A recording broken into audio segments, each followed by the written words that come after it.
قرآن شریف در بودم دیدم قرآن شریف ما در گردن نگیرم کسی در گردن نمیگیرم من در گردن گرفتم چرا که ما در اردو من سوگان یاد کرده بودم ما گفتم چرا گفتم دین باشه نمی دین نه حفاظت کردم باشه نمی حفاظت کردم بیا ما گفتم از ما حفاظت کنم که چی میشه یا کشته میشم یا دار زده میشم. سلام دوستای عزیز وطندارای گلم، بپروا هستم. خوش آمدین به کانال ما. انشالله که جور و صحتمند و تندرست باشین. دوستای عزیز، امروز درباره یک مسئله بسیار جدی صحبت میکنیم. اما قبل از او اگر شما بیننده گلم، وطندار گلم، تازه آمدی به ما پیوستی، اگر محتوای ویدیو یا چیزی که براتون ساختیم خوب بود و چیزی مبتذلی نبود، کدام چیزی مزخرفی نبود، حتما چینل ما را سابسکرایب بکنید.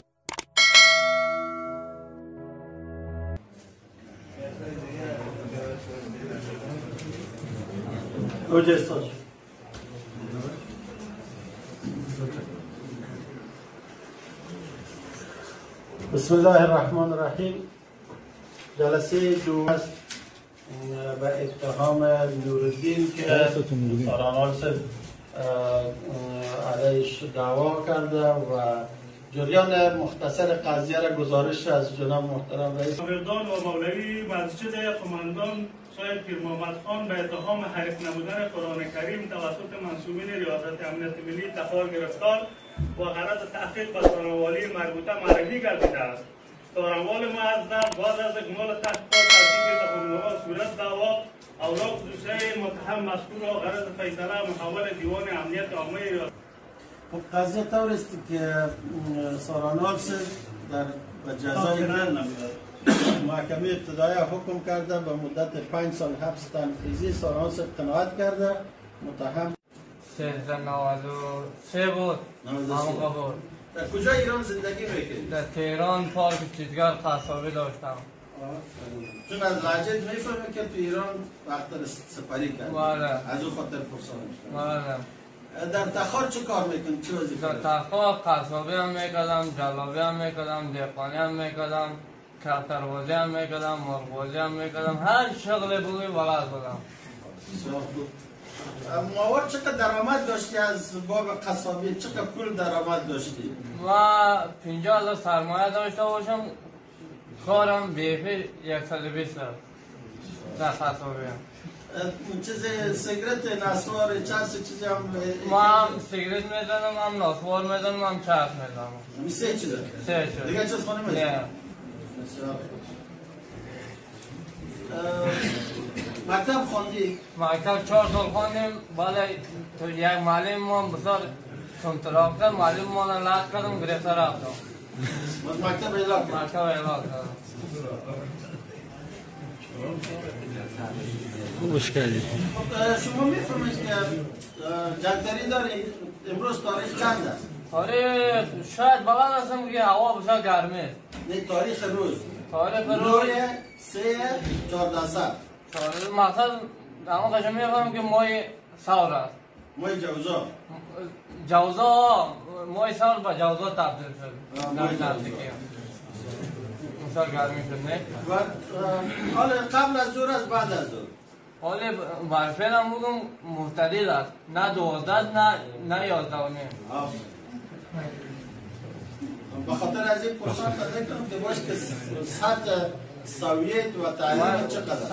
سطر صحتمندی خودم میخوریم، امرای مالای صاحبای درست ما بوجا قد 500-600 مالای برنامه شدیم. اینجا گفت پنهان نکن، حقیقت بود که ما مسجد پیرمرد که از بین رفت مسجد صدیق بالا دنبال میکنیم. در کدام فکر هستی؟ خیال پلا میدونی که اینجا سر چوکی ساده. خب تو همی قصه چی در بکن؟ قصه مسجد پیرمرد را؟ مسجد پیرمرد چی میگیم؟ پیرمرد خودش در مسئولیت از صدیق بالا با ما نشان بده. مسجد صدیق بالا چقدر قرآن شریف سو او رو با ما دنبال بده. او در کجاست؟ در کجا بود نبود؟ از قضیه پیرمرد که پیش بود نبود مالای صاحبا. امیر کی کرده؟ حالی ما از خود جواب من نوامدیم، خبر ندارم. خبر نداری چرا؟ بگو که ما تو مسئله مکتب پیرمرد ما گرفتیم، او رو بگو از این حادثه که پیش شده بود نشده بود. او را پرسان میکنیم. ما او اصلا تزارشوی کار میکرد منیمی واسه را کشیدیم در مسجد پیرمرد دنبال شد مسئولیت پیرمرد ما را گردن گرفتم آن مسئولیت او را پیدا کنم ما او را پیدا میکنیم ولی تو کمک کنی که تو بگو کمک میکنی که پیدا کنیم او را پیدا که بود ما میفهم حسابش صحیح. تو جریان قضیه مسجد پیر محمد را اگه بگویی که پیش از اینکه در مسجد ایشا و در کجا بودی استراحت مسجد پیر محمد جناب گپ دراست که آمد چی همون شب ما در پیش خانه دو منزله دارم در دو منزله سر بام خوابیده بودم همونجا از خانم جدا خوابیدم سر بام خر بودی خفه بودی خرم بودم نبودم اینمو قضیه که دم خودیان رخ دادن تا ولی ما همون شبا بسیار احساساتی بد میکردم سر خود او قدر مسجد هم نمیرفتم اینمو تو بدبین بودم دیگه خلاص می آمدیم دم لبای سر خود دراز مینداختم که ما این ایتری نفر شدیم ما کلم هم خراب شده و ما شوا چکپانج اجرا میکردیم با زمان ضرور زمان با این چکپانج سر خوردیم سر دروازه پیرمرد آمدیم یک صدای بلند در گوش ما آمد صدای چی بود؟ الله اکبر امی یک تعداد بچه ها دوید مرا از دستم گرفت آورد در کشخانه زیر شان ما گفتیم خیر از این طفلا برادر خودم از گبی نداره نماز صبح قدشان میخوانم میرم خانه خود چند بجه بود؟ تقریبا 3:30 بود 3:30 در کجا تو را گیر کردن؟ از کجای؟ از همین دنگ دروازه پیرمرد گرفت با در منزل زیر شان ما گفتیم گبی نداره منزل زیر هیچ گبی نبود در منزل بالا که کشید دیدم که یک داریم قرآن شریف در داده شده بودم همین فوراً دیدم که وجدانم قبول نکرد خدا اینمو سر شهید انداختم گفتم ما را مولا شیبا جمع شد با تعداد لطفگو بهم کرد گفتیم امیر ما کردیم چی میکنید؟ امیر ما کردیم ما یک مولا شیبا ادنه خودمون بود از اونجا قرآن شریف دیگر نگرفت سر اینجا موند که هیچ گپی نشد این میدان نفت سلطان بود هیچ گپی نشد بود در اینجا قرآن شریف بود بود ما را جناب بسار استاد کرد تا نماز دیگر بود دیگر بود مرا در پلیس سرحدی تحویل کرد یک زنجیر انداخت در پلیس سرحدی تحویل کرد مرا آورد همینجا بود برد پایان از پایان وای اینجا آوردیم یک چند مدت پیش بفرمایید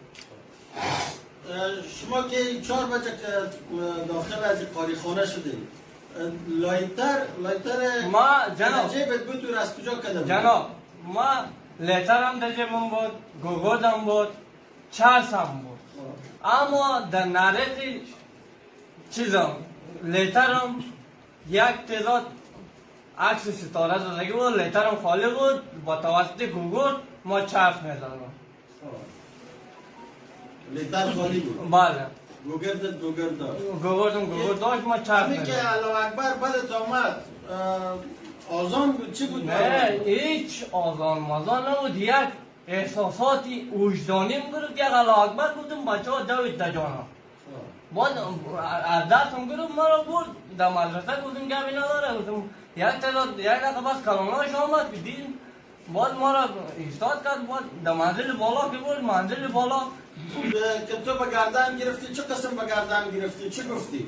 بدون اشکنجه به گردن ما تلک کرد چی گفتی؟ گفت تو در داره گفتم بله باز گفت تو گوگل هم داری گفت لیتر هم داری در داره گفتم در دارم نه در داره گفتم برو سایش ما در دارم گفتم چی میکنی؟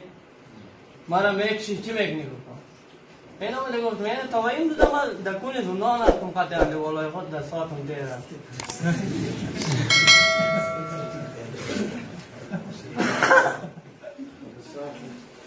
یک پرسان دیگه بکنیم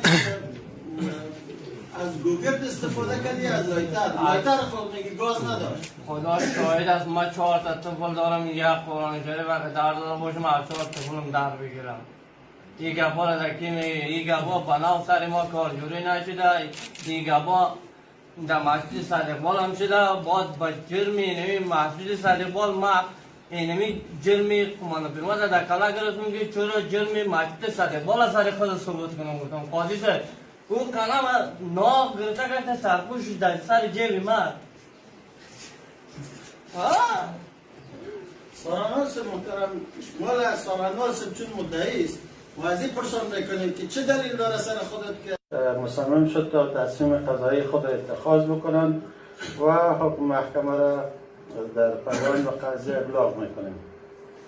ما هیئت قضایی دیوان رسیدگی و جرایم امنیت عامه و جرایم ناشی از فساد اداری محکمه استیناف ولایت تخار در جلسه قضایی علنی منعقده تاریخی 9/3/1400 در حضور داشت طرفین قضیه و اتفاق آرا طبق ماده 45 قانون تشکیل و صلاحیت قوه قضاییه و فقره 1 ماده 267 قانون اجرات جزایی فیصله نمبر 21 مورخ هفته 1/1400 صادره دیوان رسیدگی و جرایم امنیت عامه و جرایم ناشی از فساد اداری ریاست محکمه شهری تخار را تایید و تو نورالدین ولد قمرالدین را در خصوص قضیه حریق نمودن قرآن کریم طبق هدایت ماده 325 کد جزا از ابتدای ایام نظارت توقیفی مورخ 2/12/1399 و مدت 5 سال حبس تنفیذی محکوم به جزا نمودیم. در اخیر جلسه اینکه بهتر از 4 تا فیلم مبتذل و خواندن و فلانی و بسمدانی است، پس حتما چینل مرا حمایت بکنین، ویدیوهای مرا حتما با دوستایتان پست بکنین، شیر بسازین، اطلاع رسانی بکنین از این حالتی که در افغانستان است. جهل بس است برادرها، جهل بس است برادرها، دیگه بس از دیگه خسته شده. چینل مرا حتما سابسکرایب بکنین، زنگوله را فشار بدین تا ویدیوهایی که براتون پیج خود در یوتیوب میمونم از پیشتان تیر نشه. تک تکتان و خدای بینیاز میسپارم. خدای آل آورتون.